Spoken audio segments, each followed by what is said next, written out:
Hello welcome back to ఈ తరం కథలు. ప్లీజ్ ముందుగా వీడియోకి ఒక చిన్న లైక్ చేసి హైప్ ఇవ్వండి. అలాగే మీ సపోర్ట్ నాకు అందివ్వండి. ఈ రోజు కథ మిస్టర్ యాటిట్యూడ్ విక్రాంత్ పార్ట్ 8. కథను రచించిన వారు అనురాధ గారు, వాయిస్ ఓవర్ శ్వేత. ఇక కథలోకి వెళ్ళిపోదాం. ఊహించని విధంగా షేర్ హోల్డర్స్ అంతా పాజిటివ్ గా మాట్లాడి వెళ్లారు. తులసి ప్రకాష్ ఇండస్ట్రీ గాడిలో పడింది. ఇదంతా విక్రమ్ వలని సాధ్యమైంది. అతడిపై నమ్మకంతోనే అంతా కంటిన్యూ అవుతున్నారు. ఇప్పుడు అనన్యకి విక్రాంత్ సపోర్ట్తో పాటు షేర్ హోల్డర్ సపోర్ట్ ఏర్పడింది. బ్యాంక్ లోన్ వాళ్ళు ఇంకా ఇప్పట్లో ప్రెజర్ పెట్టరు. సో అనన్య సేవ్ చేసింది. సరైన పర్సన్ని సెలెక్ట్ చేసుకొని తన తండ్రి చెయ్యలేని పని తాను చేసి ఇండస్ట్రీలో నిలదొక్కుంది. వీల్లేదు, అంతా తారుమారయ్యింది అని శేషాచలం రగిలిపోతూ ఉంటే శంకర్ కూడా మండిపడుతూ, అసలు ఎక్కడి నుంచి వచ్చాడయ్యా ఆ విక్రాంత్? వాడికి ఏమవసరం ఈ తులసి ప్రకాష్ ఇండస్ట్రీపై అంత ఇంట్రెస్ట్ చూపిస్తున్నాడు? వాడు అనన్యని చేసుకునే ఆలోచనతో ఉన్నాడు అన్నది పచ్చి అబద్ధం. నిన్న మొన్నటి వరకు హాస్పిటల్లో కోమాలో ఉన్న పేషెంట్ ఇవాళ మన ముందుకొచ్చి మనల్ని పేషెంట్ని చేశాడు. అంతా ప్లాన్గా జరిగింది. వాడికి ఆడవాళ్ళంటేనే పడదు అని ఆఫీస్లో లేడీస్కి ఇంక్రిమెంట్ ఉండదు అని తెలిసింది. మరి అనన్యని చేసుకోవాలని వచ్చాను అంటున్నాడు. ఫైల్ మీద సంతకం చేశాడు. ఒక్క సంతకంతో 500 కోట్లు కొట్టేశాడు. ఇది ఒక బిజినెస్ డీల్ అనిపిస్తుంది. సీక్రెట్ బయట పెట్టాలి, అప్పుడంతా మనం అనుకున్నట్టు జరుగుతుంది అని ఆవేశంగా తమ మనుషులకి చెబుతూ ఉంటే అక్కడే ఉన్న రామచంద్రయ్య కలుగు చేసుకొని, అంతా అయిపోయాక మనం ఏమి చేయగలం చెప్పండి? ఇప్పుడు అంతా అనన్య విక్రాంత్ హ్యాండ్ ఓవర్కి పోయింది. మనం వాళ్ళ రిలేషన్ పై ఎంక్వైరీ వేయడం లాంటివి చేసి ఉపయోగం ఉండదు అని చెప్పారు. శేషాచలం ఆవేశంగా, ఎందుకు ఉపయోగం ఉండదు? అనన్య బోర్డు కమిటీని మోసం చేసింది అని కేసు వేసి ఆమెను అరెస్ట్ కూడా చెయ్యొచ్చు. మొత్తం మన స్వాధీనం చేసుకునే అవకాశం ఉంది. ఎలా అయినా విక్రాంత్ అనన్య మధ్య ఎలాంటి రిలేషన్ లేదు అని రుజువైతే చాలు, మొత్తం నేనాడేస్తాను. 500 కోట్లు చిన్న లెక్క కాదు, ఎలా వదిలేస్తాం అని ఏవేవో ఆలోచనలు, ప్లాన్లు వేస్తున్నారు. షేర్ హోల్డర్స్ మీటింగ్ అయ్యాక వాళ్ళు బోర్డు కమిటీకి రివర్స్ అవ్వడం వాళ్ళని మరింత రెచ్చగొట్టింది. రామచంద్రయ్య ఆలోచించి వెంటనే అనన్యకు హెల్ప్ చేయాలని ఆమెకి ఫోన్ చేశారు. అనన్య ఫోన్ రింగ్ వెంటనే హడలిపోయింది. ఎక్కడ నీల్ మల్హోత్రా చేస్తున్నాడేమో అని. చూడబోతే ఫోన్ చేస్తుంది రామచంద్రయ్య గారు. అనన్య ఎంతో వినయంగా నమస్తే అంకుల్ అని పలికింది. ఆయన విచారిస్తూ, అమ్మా అనన్య, నీ విషయంలో ఇప్పుడు ఉన్న పరిస్థితి నీకు పరీక్ష లాంటిది. రవిప్రకాష్ ఎంతో మంచి వ్యక్తి. ఆయన మంచి కోరి రాసిచ్చిన వీళ్ళు ఇప్పుడు నీకు చిక్కులు తెచ్చింది. విక్రాంత్ విషయంలో ఇక్కడి వాళ్లకు సందేహాలున్నాయి.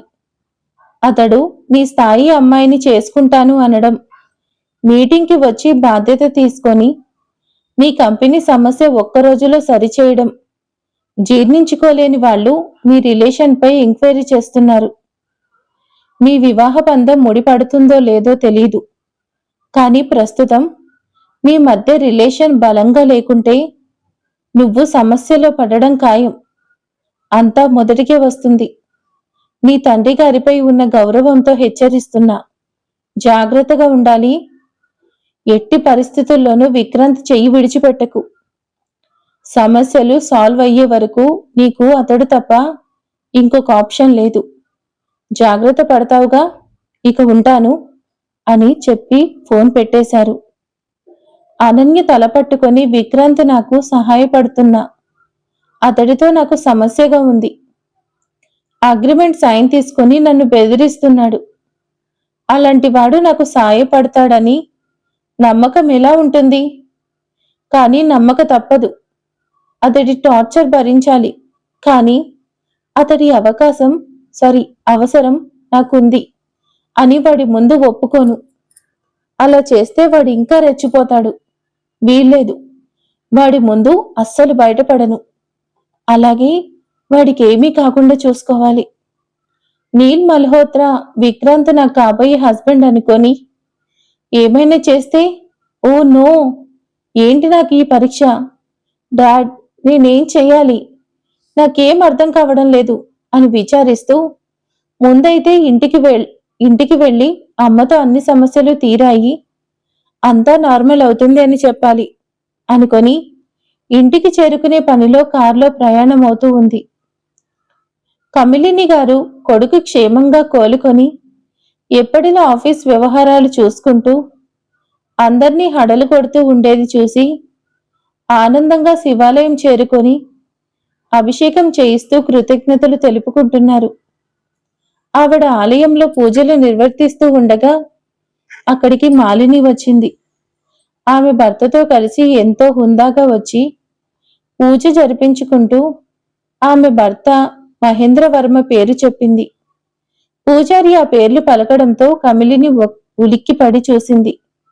ఆమె ఎదురుగా భార్యాభర్త హోదాలో చెల్లెలు, తనకి తాళి కట్టిన భర్త నిలుచుని ఉన్నారు. మహేంద్ర ఆమె వంక చూడలేదు.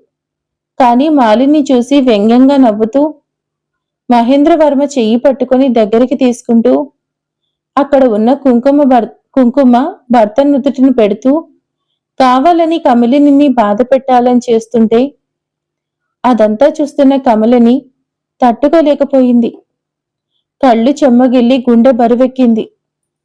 ఆమె మెడలో వేలాడుతున్న తాలిబొట్టు తనని వెక్కిరిస్తున్నట్టు అనిపించింది. అందుకే అభిషేకం చివరి వరకు ఉండలేకపోయింది. పంచామృత అభిషేకం జరిపించకుండా వెళ్లిపోతూ ఉండగా మహేంద్రవర్మ ఆమెను చూశాడు. తన భార్య అంత ప్రేమ చూపించడం వెనక కారణం అతడికి ఇప్పుడు అర్థమైంది. కాని అడుగు ముందుకు వేయలేకపోయాడు. కమలిని కన్నీళ్లు పెట్టుకుంటూ ఉంది. ఆమెకెంత బాధ కలిగి ఉంటుంది అతడు ఊహించగలడు. కాని బంధం తెంచుకొని మరొకరితో ముడిపడ్డాడు. అందుకే చూస్తూ ఉండిపోయాడు. ఆవిడ మనసు తట్టుకోలేకపోయింది. ఆవేశంగా అక్కడి నుంచి నడుచుకుంటూ రోడ్డు మీదకు వెళ్లిపోయింది. డ్రైవర్ కార్తో గుడి ప్రాంగణంలో ఆవిడ కోసం చూస్తున్నాడు. కాని ఆవిడ అతడు చూడకుండా వెళ్లిపోయింది. కమిలిని కన్నీళ్లు పెట్టుకుంటూ నా అనుకున్న నావాడు నా కళ్ళ ముందే నా చెల్లెలి చేయి పట్టుకుని ఉంటే తట్టుకోవడం నా వల్ల కావడం లేదు స్వామి, క్షమించు, నీ అభిషేకం మధ్యలో ఆపేశాను అని ఏడుస్తూ కొంత దూరం ఎటు వెళ్తుందో తెలియనట్టు నడుచుకుంటూ వెళ్ళింది. కాలికి చెప్పులు కూడా లేవు. బీపీ డౌన్ అయిపోయి ఉదయం నుండి ఏమీ తినకుండా ఉపవాసం చేస్తూ ఉండడంతో కళ్ళు తిరిగినట్టు అనిపోయింది. అదే సమయంలో ఆవిడ ఒక కారు కింద పడబోయింది.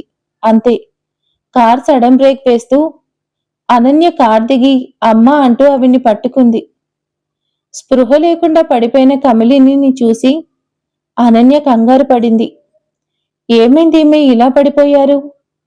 చూస్తుంటే పెద్దింటి వారిలా ఉన్నారు అని గబగబా వాటర్ తెచ్చి ఆవిడపై చల్లి స్పృహలోకి తెచ్చింది. కళ్ళు తెరిచిన కమలిని కళ్ల ముందు ఎంతో స్వచ్ఛమైన అందమైన రూపంతో ఒక అమ్మాయి దర్శనమిచ్చింది. ఆవిడ శక్తి లేనట్టు నీరసంగా ఏదో మాట్లాడాలి అని చూశారు. అనన్య ముందు ఈ వాటర్ తాగండి అమ్మా ప్లీజ్ అని నీళ్లు పట్టించింది. ఆవిడ మంచినీళ్లు తాగి ఊపిరి తీసుకుని స్థిమితపడ్డారు. ఆవిడ్ని ముందు ఇలా రండి అంటూ ఒక చెట్టు కింద కూర్చోబెట్టి చేతులతో గాలి విసురుతూ ఏమైందమ్మా, ఎందుకిలా ఒంటరిగా బయటకు వచ్చారు? కాస్తలో ఎంత ప్రమాదం జరిగి ఉండేదో తెలుసా? చూస్తుంటే కాలికి చెప్పులు కూడా వేసుకున్నట్టు లేరు. ఏదైనా వ్రతం చేస్తున్నారా? మా మామ్ కూడా ఇంతే, పూజలు వ్రతాలు అంటూ హెల్త్ పాడు చేసుకుంటూ ఉంటారు. అయినా ఎందుకు ఒంటరిగా వచ్చారు? వెంట ఎవరినో ఒకరిని తీసుకొచ్చి ఉండొచ్చుగా. మీ అమ్మాయి లేదా? అబ్బాయి అబ్బాయి అని ఆతృతగా అడిగింది. ఆవిడ అనన్య చెంప నిమురుతూ, నాకేం కాలేదమ్మా, కంగారు పడకు. ఇక్కడికి దగ్గరలో ఉన్న శివాలయంకి వచ్చాను. ఏదో ఆలోచిస్తూ రోడ్డు మీద నడుస్తుంటే కళ్ళు తిరిగాయి. ఇప్పుడు బాగానే ఉన్నాను. నువ్వు ఇబ్బంది పడకు, వెళ్ళిరా, నేను వెళ్ళగలను అంటుంటే అనన్య అడ్డుకుంటూ, అదేం కుదరదు. మీరు నీరసంగా ఉన్నారు. బహుశా ఏదో ఉపవాసం చేస్తున్నట్టు తెలుస్తుంది. అందుకే మిమ్మల్ని ఒంటరిగా పంపించను. చెప్పండి, మీ ఇల్లెక్కడా? నేను డ్రాప్ చేస్తాను అని అడిగింది. ఆవిడికి అనన్య నచ్చింది. ఆమె మాటలు నచ్చాయి. అందుకే వద్దు అనకుండా ఇంటి అడ్రస్ చెప్పింది. అనన్య ఓకే అని ఆవిడని కారెక్కించుకొని ఇంటి వద్దకు చేర్చే పనిలో ఉంది. విక్రాంత్ ఆఫీస్లో ఉన్నాడు. అతడి వద్దకు నేరుగా నీల్ మల్హోత్రా వెళ్ళాడు. అతన్ని చూడగానే విక్రాంత్కి ఎక్కడ లేని చిరాకొచ్చింది. ఆఫీస్లో ఎలాంటి గొడవ చేయడం ఇష్టం లేని విక్రాంత్ సైలెంట్గా చూస్తుంటే బాలు మాత్రం కంగారు పడుతూ ఇప్పుడేం జరుగుతుందో అన్నట్టు చూస్తున్నాడు. నీల్ మల్హోత్రా ఎలాంటి గొడవ చేయకుండా ఎంతో కూల్గా, మిస్టర్ విక్రాంత్, నేను మీతో మాట్లాడాలి అన్నాడు. విక్రాంత్ డౌట్గా చూస్తూ కూర్చో అన్నాడు. నీల్ కూర్చొని చూస్తున్నాడు. బాలు ఏదో జరుగుతుంది అన్నట్టు గుటకలు మింగుతూ ఉన్నాడు. నీల్ మల్హోత్రా చెప్తున్నాడు, చూడు మిస్టర్, నిన్న నీపై దాడి చేయించింది నేనే. నిన్ను కొట్టించింది అనన్య కోసం. నా అనన్యకి నాకు మధ్య ఏది వచ్చినా దాన్ని నాశనం చేయడానికి నిమిషం ఆలస్యం చేయను. అలాంటిది నువ్వు నేరుగా పెళ్లి చేసుకుంటా అని స్టేట్మెంట్ ఇస్తే చూస్తూ ఊరుకుంటానని ఎలా అనుకున్నావు? హా, అందుకే కొట్టించాను అని ఏదో అంటుంటే విక్రాంత్ చిటికలు వేస్తూ, నువ్వు కొట్టించేదేముంది? కొట్టింది నేనైతే. నువ్వు పంపించాల్సిన బచ్చాలు పుచ్చలు పగిలిపోయి ఉంటాయి. నాకు తెలిసి వాళ్ళంతా హాస్పిటల్లో ఉండుంటారు. మరి ఎందుకు ఈ డిస్కషన్? నీల్ ఇంకాస్త ఇరిటేట్ అవుతూ, చూడు, నిన్న నైట్ నువ్వు అనన్యతో మిడ్ నైట్ టీ పార్టీ చేసుకుంటున్న సంగతి నాకు తెలుసు. వద్దు, నన్ను రెచ్చగొట్టి ప్రాణాల మీదకు తెచ్చుకోకు. అతడు మాటిమాటికి విక్రాంతిని రెచ్చగొట్టేలా మాటలంటున్నాడు. బాలు టెన్షన్ పడుతున్నాడు. సార్కి కోపం తెప్పిస్తున్న వీడి పరిస్థితి ఏమిటో అని భయంగా చూస్తూ ఉన్నాడు. విక్రాంత్ సీరియస్గా చూస్తూ అడిగాడు, నిన్ను రెచ్చగొడితే నా ప్రాణం తీస్తాను అంటావు, అంతేనా? తీసుకోపో అంటూ బయటికి దారి చూపించాడు. నీల్ మల్హోత్రా సీరియస్ అవుతూ, నువ్వు ఎవరితో పెట్టుకుంటున్నావో తెలుసా? నీల్ మల్హోత్రాతో. International businessman Neil Malhotra. నాకు అడ్డు వచ్చేదేదైనా సరే తొలగించడం నాకు ఎంతో సింపుల్. అనన్య 15 ఏళ్ల వయసులో నాకు ఎదురుపడింది. చిన్న వయసు అయినప్పటికీ నా కళ్ళకి కోహినూర్ వజ్రంలా తోచింది. ఆ క్షణం నుండి ఆమె నా సొంతం, నాకే సొంతం అనుకొని ఆరాధిస్తూ ఉన్నాను. ఆమెకు నేను తప్ప ఇంకో ప్రాణి లేదా వస్తువు లాంటి వాటిపై ఇష్టం కలిగితే నేను సహించలేను. 5 ఏళ్లుగా ఆమెను ఎంతగానో వెంటాడుతూ కాపాడుకుంటూ వస్తున్నా. ఆమె స్టడీస్ పూర్తయింది. ఇంక పెళ్లి చేసుకోవాలని ఫిక్స్ అయ్యాను. మధ్యలో నువ్వెక్కడి నుండి వచ్చావురా? రవిప్రకాష్కి నేను వార్నింగ్ కూడా ఇచ్చాను. నన్ను కాకుండా ఇంకెవర్ని తన కూతురికి ఎన్నుకున్న పరిస్థితి వేరుగా ఉంటుందని. వినలేదు. నాకు అనన్యని ఇచ్చే ఉద్దేశం లేదని తీర్మానించుకొని ఉన్నాడు. అందుకే అప్పుల పాలై చచ్చాడు. లేదంటే ప్రాణాలతో ఉండేవాడేమో. ఇప్పుడు దిక్కు తోచని స్థితిలో ఉన్న అనన్య నా సొంతం. నా సాయం తీసుకొని నన్ను పెళ్లి చేసుకుంటుంది అనుకుంటే అంతా చెడగొట్టి నువ్వు తనని చేసుకునే ప్రయత్నం చేస్తున్నావు. ఊరుకుంటాననుకున్నావా? మంచిగా చెప్తున్నా, వెంటనే ఆమెతో రిలేషన్ క్యాన్సిల్ చేసుకో. నీ స్టేట్మెంట్ వెనక్కి తీసుకో. రేపే అనన్యని నేను లండన్ తీసుకుపోతాను. అది రాను అని అన్నా ఈడ్చుకుపోయి పెళ్లి చేసుకుంటా. ఇందులో ఎలాంటి మార్పు లేదు. వెంటనే నీ నిర్ణయం మార్చుకో అని వార్నింగ్ ఇచ్చాడు నీల్ మల్హోత్రా. అంతే, విక్రాంత్ మెంటల్ రేజ్ అయింది. నువ్వు తనని తీసుకుపోయి పెళ్లి చేసుకుంటానంటే చూస్తూ ఊరుకోవడానికి నేనేమైనా హౌలాగాడిని అనుకున్నావా? రేయ్, నీకు విషయం అర్థమవుతుందా? ఎవరి దగ్గరకు వచ్చి ఏం మాట్లాడుతున్నావు? నాకు సాధారణంగా ఎవరు చెప్పినా వినే ఇంట్రెస్ట్ ఉండదు. అలాంటి నేను నీ ఇంటెన్షన్ తెలుసుకోవాలని 10 నిమిషాలు టైం ఇచ్చాను. ఈ 10 నిమిషాల్లో నాకు క్లారిటీ వచ్చింది. అనన్యపై నీకు ఉన్న అభిప్రాయం అర్థమైంది. రవిప్రకాష్ గారు తన కూతుర్ని నీకు ఇవ్వను అన్నారంటే అర్థం నువ్వెంత వరస్ట్ ఫెలోవో ఆయనకి తెలుసు. అలాగే అనన్యకి నువ్వంటే ఇష్టం లేదు, అందుకే నన్ను ఓకే చేసింది. అలాగే నేను ఫిక్స్ అయ్యాను, త్వరలో మా పెళ్లి. ఇందులో ఎలాంటి మార్పు లేదు. కావాలి అంటే పెళ్లికి వచ్చి లంచ్ తినేసి వెళ్ళు. అంతకు మించి నువ్వు ఏమి చేయలేవు. సో మూసుకొని బయటికి పో. కాదు కూడదని అన్ని జోలికి వస్తే బాడీ పార్ట్స్ పని చేయకుండా పోతాయి అని స్ట్రాంగ్ గా చెప్పాడు విక్రాంత్. ఆ మాట విన్న బాలు ఇంకా షాక్ అయ్యాడు. నీల్ మల్హోత్రా ఆవేశంగా, మీరు పెళ్లి చేసుకుంటూ ఉంటే నేను చూస్తూ ఊరుకుంటాననుకున్నావా? మంచిగా చెప్పాను. నా సంగతి నీకంటే అనన్యకి బాగా తెలుసు. చూస్తూ ఉండు. ఇంత పొగరుగా మాట్లాడిన నువ్వు నాతో పెట్టుకొని బాధపడాల్సి వస్తుంది అని డైలాగ్ వేశాడు. విక్రాంత్ చిరాకు పడుతూ, రేయ్ పోరా, నాకు చిరాకు తెప్పించకు. బయటికి పో. నీకు నచ్చింది చేసుకో. ఈ విక్రాంత్ నీడ కూడా నువ్వు టచ్ చేయలేవు. ఇంతవరకు నువ్వు మాట్లాడే అవకాశం ఇచ్చాను, అందుకే నా ముందు నిలుచొని మాట్లాడుతున్నావు. లేదా ఎప్పుడో నిన్ను ఫినిష్ చేసేవాణ్ణి. పో బయటికి అని ఆవేశపడుతుంటే బాలు అడ్డుకుంటూ నీల్ని బయటకు పంపించాడు. నీల్ మల్హోత్రా రగిలిపోతూ, వీడు ఫేక్ పెళ్లి కొడుకు కాదు, అనన్యని ఇష్టపడుతున్నాడు. చూస్తే అర్థమవుతుంది. అంటే అనన్య నాతో అబద్ధం చెప్పింది, చెప్తా దాని సంగతి అని వెళ్ళిపోయాడు. విక్రాంత్ మండిపడుతూ, నాకే వార్నింగ్ ఇస్తున్నాడు? అనన్యని చేసుకుంటాడంట.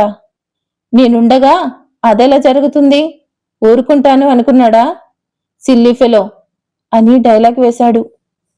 బాలు అర్థం కానట్టు చూస్తూ, సార్ మీరిప్పుడు ఏమంటున్నారు? అంటే మీరు అనన్యని పెళ్ళి అనే ప్రశ్న పూర్తి చేయలేదు. విక్రాంత్ ఉలికిపడి, ఛీ, ఇదేంటి? వీడి గొడవలో పడి నేను విచిత్రంగా మాట్లాడాను.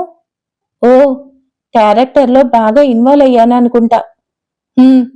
ఏదైనా సరే, నీల్ మల్హోత్రా వీడి సంగతి చూడాలి. వీడు అనన్యకి 5 ఏళ్లుగా టార్చర్ పెడుతున్నాడు అన్నమాట. నాతో ఈ విషయమే చెప్పాలి అని అడిగినట్టు ఉంది.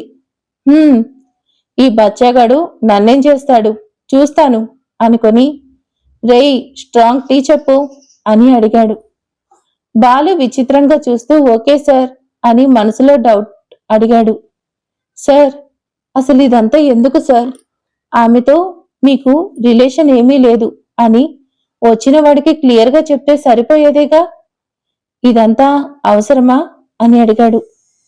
విక్రాంత్ కోపంగా చూస్తూ, వాడికి ఎందుకు నేను నిజం చెప్పాలి? అంటే వాడు నన్నేదో చేస్తానని నేను భయపడి నిజం చెప్పాలా? విక్రాంత్ ఇక్కడ అంత తేలిగ్గా ఎవడికి భయపడను. ఇదంతా ఎందుకు అన్నావుగా, చెప్తా విను. నా ఫన్ కోసం. అనన్య పొగరు అహం పూర్తిగా నశించి నన్ను క్షమించమని అడగాలి.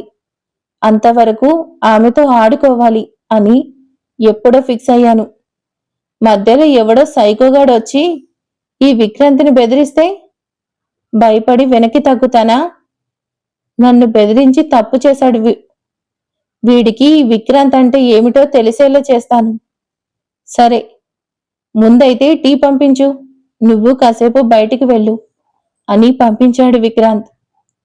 బాలు అయోమయంగా చూస్తూ వెళ్ళిపోయాడు. విక్రాంత్ ఆలోచిస్తూ కూర్చున్నాడు.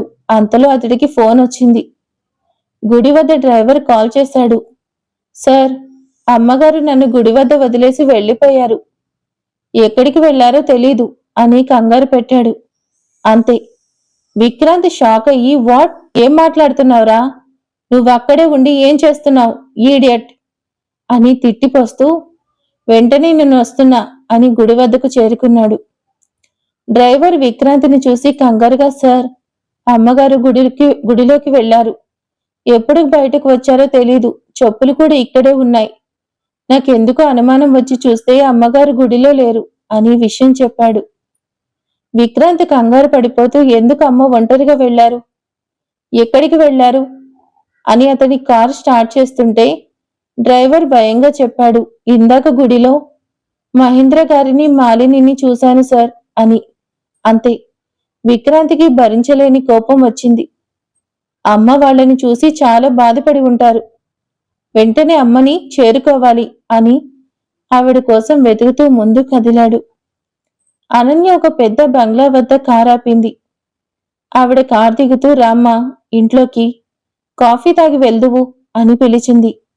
అనన్య ఇబ్బందిగా, వద్దండి, పర్లేదు, నేను వెళ్తాను అంటున్నా ఆవిడ ఒప్పుకోలేదు.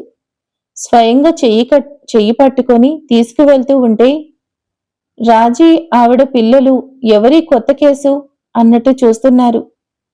అనన్య తెలియకుండానే విక్రాంత్ ఇంట్లో కుడికాలు పెట్టింది. కమిలిని గారు, రామ్మా ఇలా వచ్చి కూర్చో అని పనివాళ్లని పిలిచి కాఫీ తీసుకురమ్మని ఏదో గుర్తు చేసుకుని, హా అమ్మా, ఒక్క నిమిషం, మా అబ్బాయికి ఫోన్ చేసి విషయం చెప్పాలి, లేదా వాడు కంగారు పడతాడు అని అనన్య ముందే విక్రాంత్కి ఫోన్ చేస్తున్నారు. అప్పటికే చాలా టెన్షన్లో ఉన్న విక్రాంత్ ఇంటి నుండి ఫోన్ రావడంతో కంగారుగా లిఫ్ట్ చేశాడు. ఆవిడ బాబు అని పిలిచారు. అంతే. విక్రాంత్ కంగారు పడుతూ, అమ్మా, నువ్వింటికి వెళ్ళిపోయావా? ఎందుకమ్మా ఒంటరిగా వెళ్ళావు? నువ్వు బాగానే ఉన్నావుగా? నేను వస్తున్నా అని చెప్పి ఫోన్ కట్ చేశాడు. ఆవిడ నవ్వుతూ, మా వాడికి కంగారు కలిగింది, అరుస్తున్నాడు. వస్తున్నాడంట, ఇంక చూడు, గొడవ చేస్తాడు అని చెప్తుంటే అనన్య నవ్వుతూ, మీ అబ్బాయికి కంగారు కలగడం సహజం ఆంటీ, ఓకే, నేను వెళ్తాను అని చెప్పి లేవబోతే కాఫీ వచ్చింది. ఆవిడ కాఫీ తాగమ్మా అనడంతో అనన్య కాఫీ తీసుకుని కూర్చుంది. రాజీ ఆమె పిల్లలు ఆలోచిస్తూ, ఎవరి అమ్మాయి, ఏంటో కథ అనుకుంటూ ఉన్నారు. అనన్య చేతిలో మొబైల్ రింగ్ అయింది. అది చూస్తే నీల్ మల్హోత్రా చేస్తున్నాడు. అంతే. ఆమె టెన్షన్ పడిపోతూ సగం తాగిన కాఫీ కప్ అక్కడ పెట్టేసి, ఓకే ఆంటీ, నేను వెళ్ళాలి, బాయ్ అని చెప్పింది. ఆవిడ, నీ పేరేంటమ్మా అని అడిగారు. ఆమె తడబడుతూ, అనన్య ఆంటీ, ఓకే, నేను వెళ్ళాలి అని చెప్పి గబగబా వెళ్ళిపోయింది. ఆమె ఇల్లు దాటి వెళ్తూ ఉంటే సదానందం లోపలికొస్తూ ఆమెను చూశాడు. ఎవరి అమ్మాయి, ఇంటి కొత్త కోడల్లా వచ్చి వెళ్తుంది, ఏంటో విషయం అని ఆలోచిస్తూ లోపలికొచ్చాడు. అనన్య వెళ్లిపోయిన 2 నిమిషాలకి విక్రమ్ అక్కడికొచ్చాడు. 2 నిమిషాల వ్యవధి ఆమె అక్కడికి రావడం అతడు చూడలేదు. వచ్చిన ఆమెకు అది విక్రాంత్ ఇల్లని, ఆవిడ విక్రాంత్ అమ్మగారని తెలీదు.